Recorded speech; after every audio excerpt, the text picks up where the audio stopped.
नमस्ते my dear students, हमारा प्यारा channel all India career institute पर आप लोगों का फिर से स्वागत है। बच्चों, आज हम लोग सेकेंड लेक्चर में आ गए हैं ह्यूमन फिजियोलॉजी, डाइजेशन और एब्जॉर्प्शन का, जो कि नीट ड्रॉपर्स के लिए है। जैसे कि हम लोगों ने फर्स्ट लेक्चर कर लिया है ह्यूमन फिजियोलॉजी यानी डाइजेशन और एब्जॉर्प्शन का। आज हम लोग सेकेंड लेक्चर में हैं। आज हम लोग पढ़ेंगे ह्यूमन टीथ के बारे में। ह्यूमन टीथ का स्ट्रक्चर को देखेंगे, और जैसे कि हमने बताया था फर्स्ट लेक्चर में ही कि हम लोग जो भी चीज़ पढ़ेंगे सब डायग्राम के ही हिसाब से पढ़ेंगे। डायग्राम बनाएंगे, उससे रिलेटेड जो भी बातें होगी सारी चीज़ को हम रिप्रेजेंट करेंगे और फिर उसको डिटेल से एक्सप्लेन करेंगे। तो आज हम लोग टीथ के बारे में पढ़ेंगे, लेकिन टीथ का पहले एक डायग्राम बनाएंगे अच्छा सा, खूबसूरत सा, फिर उससे रिलेटेड जो भी चीज़ें होगी सारी चीज़ को रिप्रेजेंट करके उसका एक्सप्लेनेशन करेंगे। तो पहले मैं आपको एक खूबसूरत सा टीथ का स्ट्रक्चर यानी डायग्राम बना के दिखाऊं, फिर उससे रिलेटेड जो भी टर्म्स होंगे उसको मैं डिराइव करूंगा। तो ये देखिए बच्चों, मैंने टीथ का एक स्ट्रक्चर बनाया है। तो ये बस काम चला वाला टीथ है, जिसमें आप लोग सिर्फ और सिर्फ जो मैं रिप्रेजेंटेशन करूंगा कहाँ पे क्या होता है उस चीज़ को बस देख लीजिए। टीथ के डायग्राम में मत जाइए, बहुत अच्छा भी मैं नहीं बना पाया। तो देखिए बच्चों, फिर भी देख सकते हैं इसमें आपका। तो टीथ का जो ये ऊपरी वाला पार्ट है, सबसे ऊपर वाला जो आपको दिखता है, जो पहला पार्ट आपको दिखता है बाहर से, उसको हम बोलते हैं क्राउन बोलते हैं बच्चों। और यहाँ ये वाला पार्ट जिसको हम नेक बोलते हैं, और जो वाला पार्ट अंदर धंसा होता है उसको हम रूट बोलते हैं। तो कुल मिला के उसको एक टीथ को 3 पार्ट में बांटा गया, क्राउन, नेक एंड रूट। अब इसके अंदरूनी बात पे जाते हैं बच्चों। देखिए बच्चों, यहाँ पे जो ये टीथ का ये वाला जो इस वाले अंदर वाला पार्ट दिख रहा है आपको, ये पल्पी स्ट्रक्चर होता है। अगर इसको दाबिएगा तो एकदम जो है क्या करेगा, पल्प की स्ट्रक्चर यानी थोड़ा सा दबाएगा, ये मतलब बहुत सॉफ्ट होता है। तो ये पल्पी कैविटी है, या इसी को हम बोल सकते हैं पल्प कैविटी। अब पल्प कैविटी का ये जो मैंने ब्लैक कलर से दर्शाया है, इस ब्लैक कलर पे बहुत सारे छोटे छोटे सेल्स होते हैं।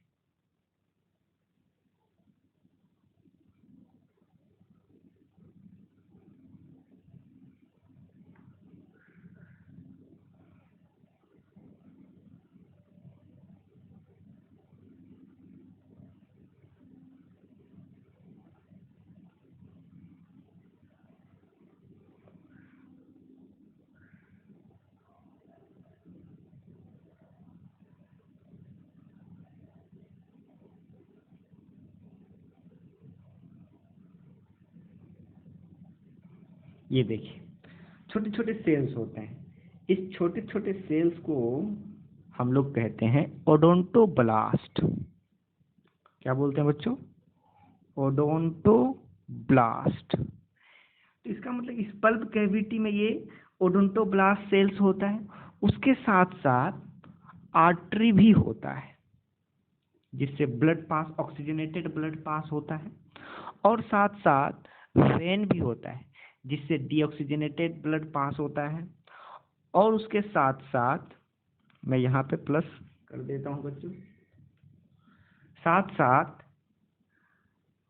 लिम्फ भी होता है, लिम्फ वेसल्स, और कुछ नर्व्स भी होते हैं।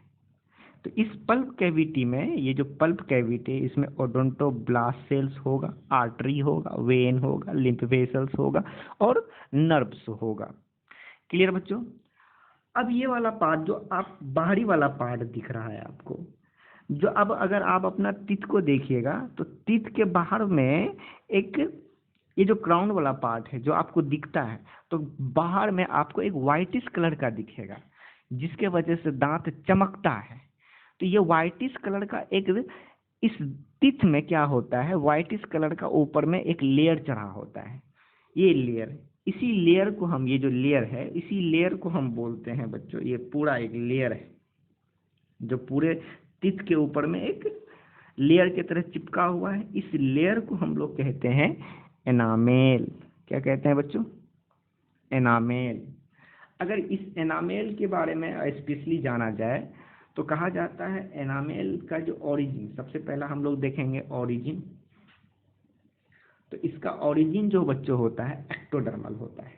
याद रखिएगा बच्चों, इसका ओरिजिन होता है एक्टोडर्मल।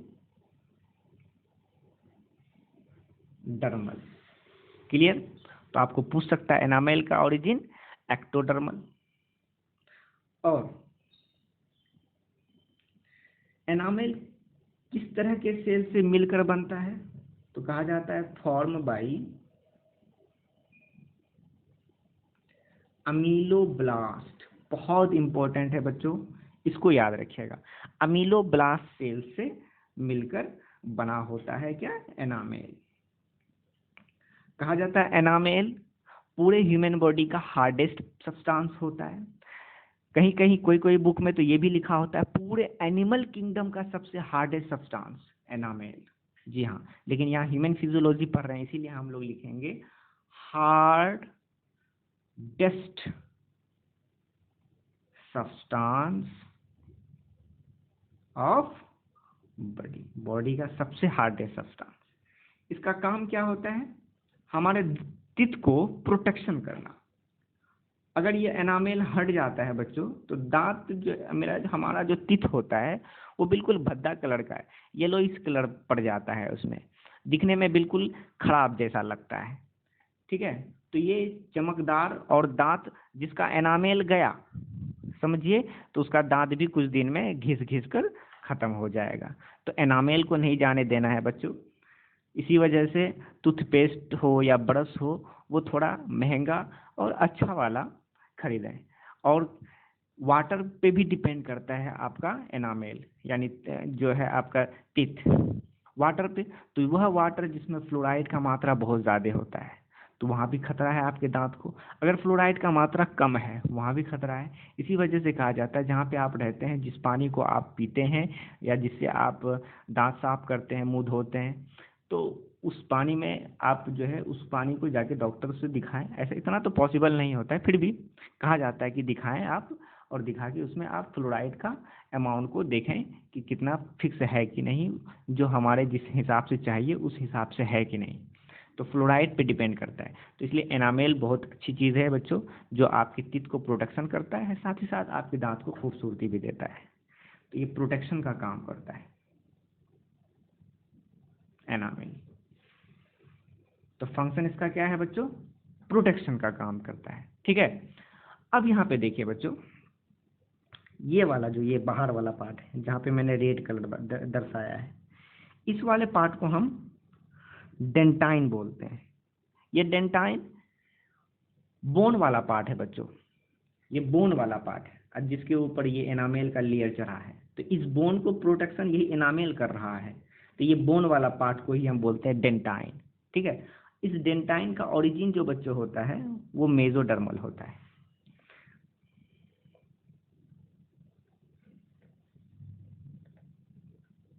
ठीक है, इसका ओरिजिन मेसोडर्मल, यहाँ पे मैं लिख देता हूँ ओरिजिन, इसका origin mesodermal.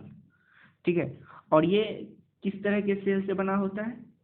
Form by odontoblast. देखिए बच्चों यहाँ पे है, मैंने यहाँ पे ये जो सेल्स बनाया है, यही सेल्स के वजह से ये डेंटाइन वाला पार्ट बनता है, बोनी वाला पार्ट, ओडोंटोब्लास्ट सेल्स।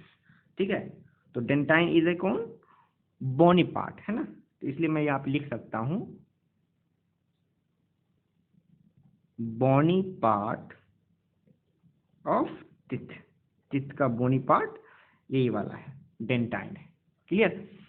तो डेंटाइन जिसका ओरिजिन मेसोडर्मल होता है और जो ओडोंटोब्लास्ट सेल से बना होता है, और यही डेंटाइन बोनी पार्ट है, जो आपको मैंने इस डायग्राम से बनाकर मैंने सारी चीज़ों को बता दिया। एनामेल, पल्प कैविटी, और टिथ को मैंने 3 पार्ट में हिस्सों में बांटा, क्राउन, नेक और रूट। ठीक है, अब हम लोग आते हैं बच्चों टीथ के प्रकार पर, टाइप्स ऑफ टीथ। जब आप टाइप्स ऑफ टीथ की बात कीजिएगा बच्चों, तो टीथ आपका 4 प्रकार का होता है। कितने प्रकार का बच्चों? 4 प्रकार का। कौन से टीथ? Human teeth. अगर आप सिर्फ ह्यूमन टीथ को देखिएगा तो ह्यूमन टीथ 4 तरह का होता है। कैसे? जरा मैं नाम लिखता हूँ फिर उसको एक्सप्लेन करता हूँ। सबसे पहले मैं लिखता हूँ टाइप्स ऑफ टीथ। तो टीथ का जो टाइप्स होता है, सबसे पहला टाइप जिसको हम बोलते हैं थीकोडोंट। थीकोडोंट मतलब होता है बच्चों वह टीथ जो कि सॉकेट में धंसा हुआ रहे। जैसे कि हम लोग का टीथ क्या होता है? धंसा हुआ है। कहाँ पे धंसा हुआ है? हमारे अपर जाओ और लोअर जाओ के सॉकेट में क्या होता है? धंसा हुआ है। अगर आप उसको उखाड़िएगा तो उखड़ेगा नहीं, क्योंकि वो इम्बेडेड है, धंसा हुआ है। तो जिसका टीथ धंसा हुआ रहता है वैसे ही टीथ को हम बोलते हैं थीकोडोंट। ये टर्म को याद रखिए, बायोलॉजिकल टर्म है बच्चों। तो थीकोडोंट मतलब teeth present in socket. Socket में अगर वह टीथ रहेगा तो वैसे ही टीथ को थीकोडोंट। तो इसका मतलब ह्यूमन का भी तो धंसा हुआ रहता है, तो ह्यूमन का टीथ को हम क्या बोल सकते हैं? थीकोडोंट बोल सकते हैं ना। जैसे कि मैं आपको बना के दिखाता हूँ। मान लेते हैं कि ये टीथ है और टीथ का ये रूट वाला पार्ट है। ठीक है बच्चों, टीथ का ये रूट वाला पार्ट। ठीक है, ये क्राउन वाला और ये नीचे नेक और ये रूट। और इसका रूट जो है क्या है? धंसा हुआ है आपके सॉकेट में। किसके सॉकेट में? आपके जॉ बोन के सॉकेट में। ये देखिए मैंने सॉकेट बनाया है। ठीक है, इसमें कुछ सेल्स हैं, चारों तरफ से पकड़ा हुआ है। ठीक है, तो ये जो इसी को हम क्या बोलते हैं? ये वाले ही पार्ट को हम सॉकेट कहते हैं। इसी को हम सॉकेट कहते हैं। तो देखिए हमारा टीथ इसी तरह से सॉकेट में धंसा हुआ, एम्बेडेड होता है। इसी वजह से हम अपने टीथ को थीकोडोंट कहते हैं। ठीक है बच्चों, और ये जो ऊपर वाला पार्ट है इसको हम बोलते हैं कस्प। क्या बोलते हैं बच्चों? कस्प। ये सब टर्म याद रखा कीजिए। इसको हम बोलते हैं कस्प। वह टीथ जिसमें कस्प होता है, वह टीथ जिसमें कस्प होता है वैसे ही टीथ को हम बोलते हैं ब्यूनोडोंट। तो बताइए हमारे टीथ पे कस्प होता है ना बच्चों, इसी वजह से इसका मतलब हमारा टीथ ब्यूनोडोंट है। इसी वजह से कहा जाता है ह्यूमन टीथ ब्यूनोडोंट होता है। तो ब्यूनोडोंट मतलब टीथ विथ स्मॉल कस्प। ठीक है, एक कस्प, ये कस्प मतलब ये जो कस्प है, तो हमारे टीथ पे कस्प होता है। इसी वजह से हम अपने टीथ को ब्यूनोडोंट बोलते हैं। क्लियर बच्चों? अब तीसरा टाइप है। तीसरा को हम बोलते हैं डायफायोडोंट। डायफायोडोंट मतलब बच्चों, तीसरा को हम बोलते हैं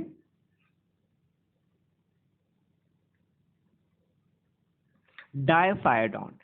डायफायोडोंट मतलब होता है वह टीथ जो कि जिसका 2 सेट हो। मतलब जैसे कि हम लोगों का टीथ 2 सेट पर हम लोगों का टीथ आता है।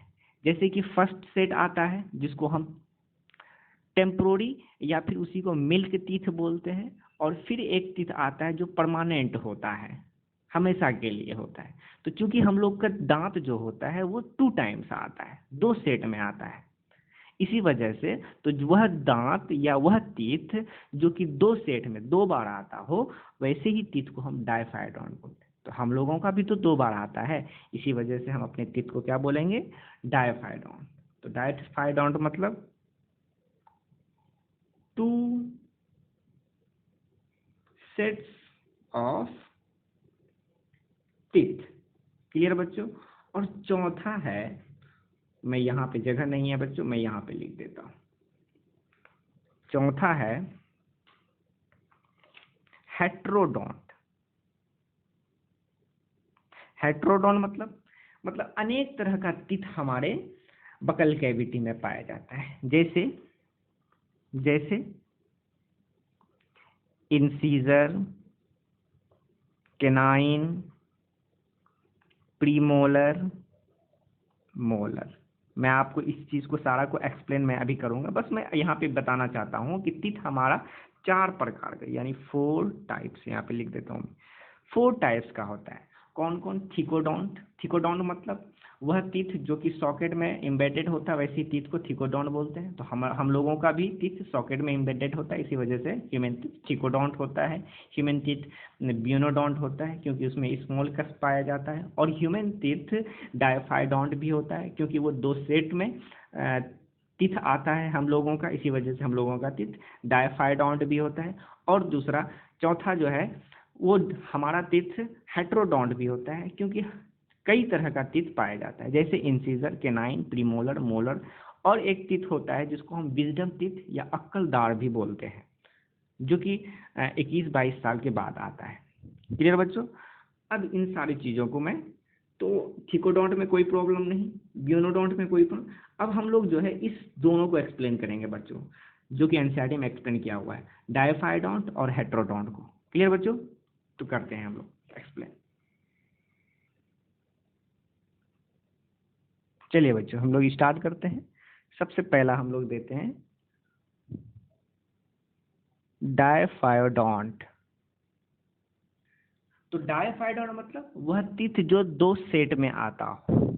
फर्स्ट सेट जो छोटे बच्चों पे पहली बार आता है, इसलिए वैसे ही टीथ को हम बोलते हैं प्राइमरी, PRI मतलब प्राइमरी डेंटिशन।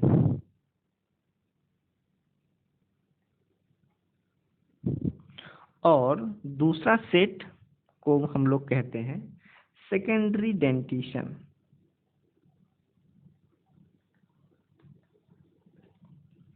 तो डायफाइडोंट मतलब 2 सेट वाला टीथ, फर्स्ट सेट को हम प्राइमरी डेंटिशन कहते हैं और सेकेंड सेट को सेकेंडरी डेंटिशन कहते हैं। प्राइमरी डेंटिशन को जैसे कि हम लोग आम जबान में मिल्क टीथ भी बोलते हैं, दूध का दांत।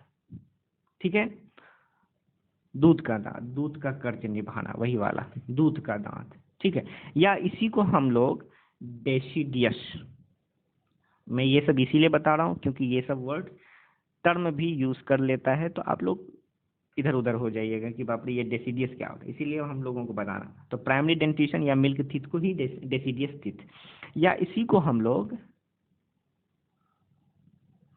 टेम्पोरी या फिर रिप्लेसिंग टीथ भी कहते हैं। ठीक है, और सेकेंडरी टीथ को हम परमानेंट टीथ कहते हैं, जो कि आप लोग जानते होंगे, परमानेंट टीथ कहते हैं। या फिर क्योंकि ये एडल्ट में आता है, इसी वजह से इसको हम एडल्ट टीथ भी कहते हैं। क्लियर बच्चों? अब यहाँ पे देखिए, चूंकि हम लोगों में अब आता है कि प्राइमरी डेंटिशन में कौन सा टीथ होता है। क्या छोटे बच्चों में या दूध का दांत, क्या सारा दूध का दांत होता है? हम जैसे कि जानते हैं कि हमारे बकल कैविटी में 32 यानी 32 दांत होता है। क्या प्राइमरी डेंटिशन जो बच्चों होते हैं, जो छोटे छोटे बच्चे होते हैं जिसमें कि मिल्क का दूध होता है, क्या वो 32 के 32 आता है? नहीं बच्चों। अब आता है कि कौन सा आता है, तो मैं आप लोगों को बताना चाहता हूँ कि कौन सा टीथ आता है, कौन सा टीथ प्रेजेंट होता है। तो सबसे पहले प्रेजेंट लिखते हैं कि कौन सा टीथ प्राइमरी डेंटिशन यानी मिल्क टीथ में प्रेजेंट होता है। मिल्क टीथ में आपको इंसीजर दिखेगा, केनाइन दिखेगा, लेकिन प्रीमोलर नहीं दिखेगा। उसके बाद मोलर दिखेगा। मोलर जो होता है, मोलर वो कुल मिला के 3 गो होता है एक हाफ में, लेकिन यहाँ पे बच्चे में 2 ही होता है, सेकेंड वाला यानी फर्स्ट वाला, और दूसरा सेकेंड वाला, ये दो ही होता है। इसको बताने से पहले मैं एक चीज बताना पहले चाहूंगा बच्चों, जैसे कि देखिए अब यहाँ पे पहले देखिए बच्चों, ये अपर जाओ है और ये आपका लोअर जाओ है। अब बीच से हम क्या करते हैं, डिवाइड कर देते हैं अपर जाओ और लोअर जाओ को भी। अब यहाँ पे देखिए, इधर कुल मिला के 8 दांत होता है, इधर भी 8 दांत होता है, उसी तरह यहाँ भी 8 दांत होता है और यहाँ भी 8 दांत होता है। तो कुल मिला के कितने दांत हो गए पूरे अपर जाओ लोअर जाओ से मिलाकर, कितने हो गए बच्चों? 8 8 8 8 32 हो गए, 8 चौके 32 हो गया। अब यहाँ पे देखिए, अपर जाओ हो या लोअर जाओ, उसका अपर जाओ का भी हाफ में, ये वाला हो गया अपर जाओ का हाफ, अपर जाओ का हाफ, लोअर जाओ का हाफ, लोअर जाओ का हाफ। क्लियर? अगर अपर जाओ का भी हाफ में देखिएगा बच्चों, तो वहां पे आपको सबसे पहला जो आपको दिखेगा वो दिखेगा आपको इंसीजर। तो अपर वाले अपर का भी हाफ में आपको 2 इंसीजर दिखेगा। कितने दिखेगा बच्चों? 2 इंसीजर, और 1 केनाइन दिखेगा। ठीक है, उसी तरह इधर भी दिखेगा। ठीक है, केनाइन के साथ साथ आपको 2 प्रीमोलर भी दिखेगा।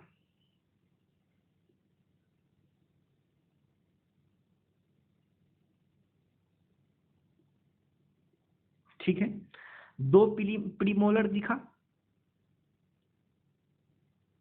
उसके बाद साथ ही साथ आपको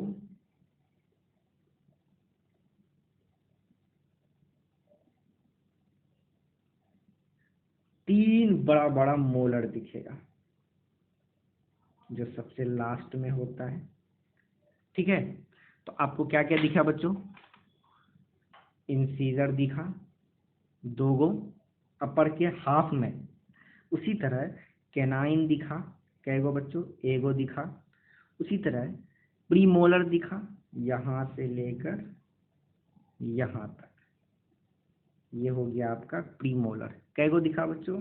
2 गो दिखा। उसी तरह यहां से लेकर फिर यहां तक मोलर दिखा। कै गो दिखा बच्चों? 3। तो एक कंप्लीट एडल्ट ह्यूमन बीइंग में अगर आप देखिएगा, तो आपको अपर जाओ या लोअर जाओ के एक हाफ में, आधा हाफ वाले आधा में आपको ये सारे टीथ दिखेंगे। तो कुल मिला के एक जाओ के एक हाफ में कितने सारे टीथ हो गए? 3 2 5 6 7 8, 8 हो गए ना बच्चों? उसी तरह 8 इधर, उसी तरह सारा बिल्कुल ऐसा ही फॉर्म इधर भी दिखेगा, फिर उसी वैसा ही फॉर्म इधर भी दिखेगा, फिर नीचे इधर भी दिखेगा। सारा इस तरह से अरेंज रहता है एक। अब यहाँ पे अब ये समझ गए बच्चों? अब यहाँ पे समझिए बच्चों, तो बच्चों में अगर देखा जाए तो बच्चों में 2 इंसीजर होता है, 1 केनाइन होता है, लेकिन प्रीमोलर नहीं होता है। तो प्रीमोलर कितना होता है? मेनली 2 होता है बच्चों। देखिए प्रीमोलर 2 होता है, लेकिन यहाँ प्रीमोलर है ही नहीं, तो यानी 2 कैंसिल।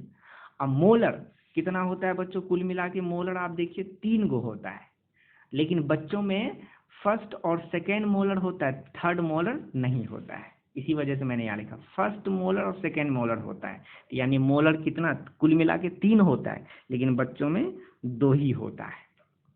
ठीक है, तो कुल मिला के कितने टीथ हो गए?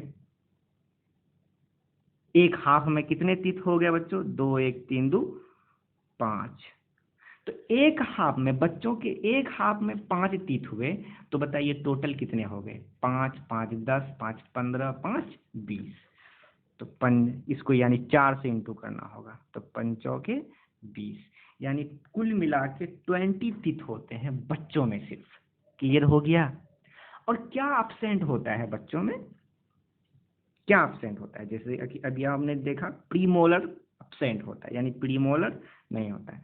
प्रीमोलर कितना होता है बच्चों? 2 होता है, एक हाफ अपर या लोअर के एक हाफ में 2 होता है। तो इधर भी 2 2 2 4 2 6 2 8, यानी 8 टीथ बच्चों में गायब हो गया। और साथ ही साथ और क्या नहीं होता है बच्चों, थर्ड मोलर नहीं होता है, थर्ड मोलर नहीं होता है। तो थर्ड मोलर कै गो, एक ही गो ना बच्चों, 1 1 2 3 4, यानी 4 गो नहीं होता है। तो कुल मिला के कितने सारे टीथ नहीं होते हैं बच्चों में, 12 टीथ। कौन कौन, प्रीमोलर और थर्ड मोलर नहीं होता है। तो ये पूछ सकता है बच्चों कि डेसिडियस टीथ या मिल्क टीथ या प्राइमरी डेंटिशन या टेम्पोररी या रिप्लेसिंग टीथ में कौन सा टीथ होता है। इंसिजर, केनाइन और मोलर होता है। मोलर में भी कौन कौन, फर्स्ट और सेकेंड होता है। या ऐसे ही पूछ सकता है कितने तरह का, कितने टीथ होते हैं, तो 20 टीथ होते हैं। क्या अब्सेंट होता है, प्री मोलर और थर्ड मोलर अब्सेंट होता है। कितने टीथ अब्सेंट होते हैं, तो 12। क्लियर हो गया बच्चों, ठीक है। अब ये दूध का दांत, जैसे कि हम लोग जानते हैं मिल्क टीथ क्या होता है, कुछ उम्र के बाद टूटने लगता है। टूटने के बाद फिर दोबारा टीथ आता है, जो कि जब आता है तो उसके बाद कंप्लीट लहराया जाता है। यानी कि ये 20 टीथ फिर से वापस आते होंगे। जी हाँ बच्चों, आते हैं। तो हम अब आते हैं सेकेंडरी डेंटिशन यानी प्राइमरी टीथ, या उसी को हम एडल्ट टीथ भी बोलते हैं। एडल्ट टीथ जो होता है बच्चों, कुल मिला के 32 होता है। कितने होते हैं, 32, 32 दांत होता है, जैसे कि बड़े लोगों में जो होता है। ठीक है, अब ये 32 दांत को भी हम 2 पार्ट में बांटेंगे। कितने पार्ट में, 2 पार्ट में। एक वह टीथ जो कि पहले बच्चों में था और टूट के फिर से दोबारा आया। तो बच्चों में कितने टीथ थे कुल मिला के, 20 टीथ। अब फिर से दोबारा आया। अरे दोबारा आखिर उगता है ना वही, यानी 20 टीथ तो आए। और बच्चों में कौन सा टीथ नहीं थे, ये 12 टीथ नहीं थे। और ये साथ 20 टीथ तो आएंगे ही, साथ ही साथ ये 12 टीथ भी आएंगे। यानी कि ये जो 12 टीथ होता है पूरे लाइफ टाइम में एक ही बार आता है। लेकिन ये 20 वाला टीथ 2 बार आता है। यानी ये 20 टीथ रिप्लेस होके आता है ना बच्चों, रिप्लेस होके आता है। क्लियर बच्चों, यानी ये 2 टाइम आता है। इसीलिए जब मैं लिख सकता हूँ ये 20, ये जो टीथ है 20 वाला, ये present in both dentition, primary dentition भी और सेकेंडरी डेंटिशन। इसलिए मैं लिख सकता हूँ ये, इसका मतलब होता है प्रेजेंट। तो प्रेजेंट इन बोथ डेंटिशन। तो आपसे पूछ सकता है कि दोनों डेंटिशन में कितने टीथ होते हैं, तो 20। क्लियर। और परमानेंट जो एक ही बार पूरे लाइफ में आते हैं तो वो कितने टीथ होते हैं, 12। ठीक है, तो 12 में कौन कौन आ गया बच्चों, कौन कौन आ जाएगा जो बच्चों में नहीं था। तो कौन कौन नहीं था, प्रीमोलर नहीं था, और साथ ही साथ थर्ड मोलर नहीं था, है ना बच्चों। प्रीमोलर जिसकी संख्या 8, थर्ड मोलर जिसकी संख्या बोलिए 4, तो जिसके कि कुछ मिला के हो गए कितने, 12। क्लियर बच्चों। हाँ, इसी 12 टीथ को, ये जो 12 टीथ है जो कि एक ही बार आता है पूरे लाइफ टाइम में, इसी वजह से ये एक ही बार चूंकि आता है, इसी वजह से इस 12 टीथ को हम कहते हैं ऑल्सो कॉल्ड मोनोफायोडॉन। तो ये 12 वाला जो टीथ है यानी प्रीमोलर और थर्ड मोलर, ये एक ही बार आता है पूरे लाइफ टाइम में, इसी वजह से इसको मोनोफायोडॉन्ट भी कहते हैं। और ये टीथ बच्चों में नहीं, सिर्फ और सिर्फ एडल्ट में होता है। इसलिए मैं लिख सकता हूँ कि only present in adult. Clear बच्चों, एडल्ट टीथ।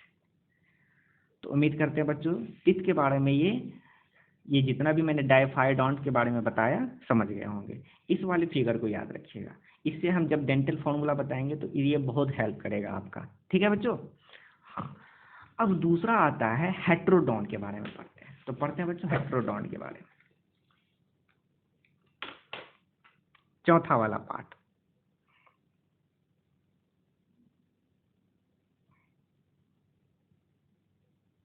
हेट्रोडॉन, तो हेट्रोडॉन मतलब अनेक प्रकार का टीथ को ही हम बोलते हैं हेट्रोडॉन। इसी वजह से यहाँ पे मैं लिख सकता हूँ क्या, different types of teeth is called heterodont. कितने तरह का टीथ होते हैं बच्चों हमारे पास? 4 तरह का टीथ, 4 टाइप्स ऑफ टीथ. कौन कौन बच्चों?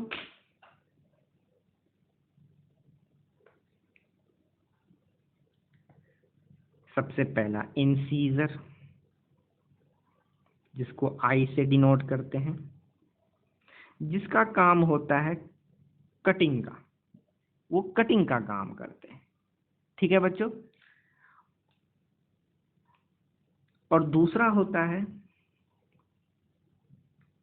केनाइन, जिसको सी से रिप्रेजेंट करेंगे, जिसका काम टेयरिंग का होता है, फाड़ने का.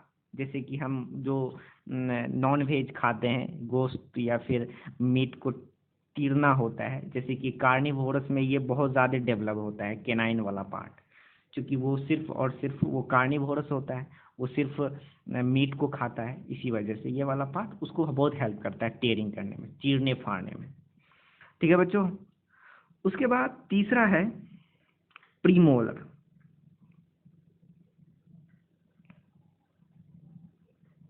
जिसको पीएम से रिप्रेजेंट कर सकते हैं हम, जिसका काम है ग्राइंडिंग. ग्राइंडिंग मतलब पीसना, पीसने का काम करता है, ग्राइंडिंग. ठीक है. और चौथा है बच्चों मोलर, जिसको हम एम से डिनोट करेंगे. इसका भी काम है ग्राइंडिंग, पीसने का. ठीक है. देखिए बच्चों, अगर इंसीजर और केनाइन की बात किया जाए, इसके टीथ में एक ही रूट होता है. जैसे मैं अगर इसका फिगर बनाऊं तो ये हो गया आपका कस्प वाला पार्ट और ये हो गया आपका रूट, तो एक ही रूट है. ठीक है. तो चाहे वो इंसीजर हो या केनाइन हो, सबके टीथ में एक ही रूट होता है. लेकिन प्रीमोलर की बात किया जाए तो प्रीमोलर में 2 पार्ट में बांटेंगे. एक अपर वाला जाव को देखिए, और दूसरा लोअर जाव को देखिए. दोनों में रूट डिफरेंट होता है.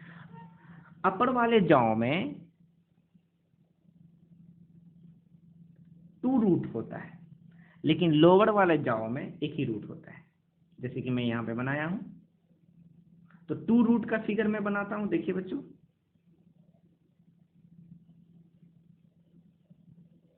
ये देखिए.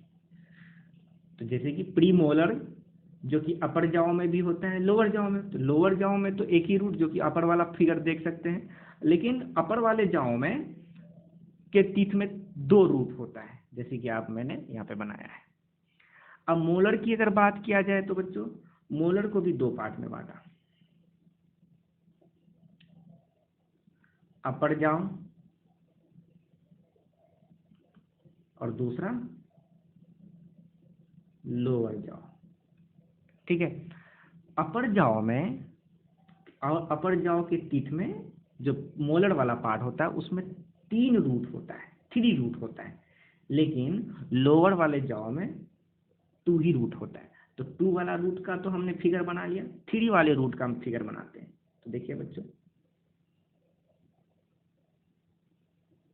ये देखिए 3 रूट है. क्लियर बच्चों? तो ये आपको याद रखना होगा कि इंसीजर और केनाइन, जिसके टीथ में एक ही रूट होता है, प्रीमोलर जो कि ग्राइंडिंग का काम करता है, उसके अपर जाव वाला प्रीमोलर में 2 रूट होगा, तो लेकिन लोअर वाले जाव में एक ही रूट होगा. उसी तरह मोलर की बात किया जाए, जो कि ग्राइंडिंग में काम करता है, अपर वाले जाव के मोलर में 3 रूट होगा, लेकिन लोअर वाले जाव के मोलर वाला टीथ में 2 ही रूट होगा, जैसे कि हमने फिगर बना के भी दिखा दिया है. क्लियर बच्चों? अब अगला है टीथ का डेंटल फॉर्मूला, जहां से कि क्वेश्चंस भर भर के आते हैं. डेंटल फॉर्मूला ये बहुत इंपॉर्टेंट बच्चों, लेकिन मैं आज नहीं पढ़ाऊंगा. अगले लेक्चर जो आएगा, इस डेंटल फॉर्मूला को अच्छे से बताऊंगा और फिर टीथ की कहानी को खत्म करूंगा और कुछ क्वेश्चंस को बनाऊंगा. फिर उसके बाद टंग को भी मैं हो सकता तो मैं टंग को भी उसी लेक्चर में स्टार्ट कर दूंगा, नहीं तो फिर उसके लिए अलग लेक्चर आएगा। तो थैंक यू सो मच बच्चों, यहीं तक रहने दीजिए। Thank you so much.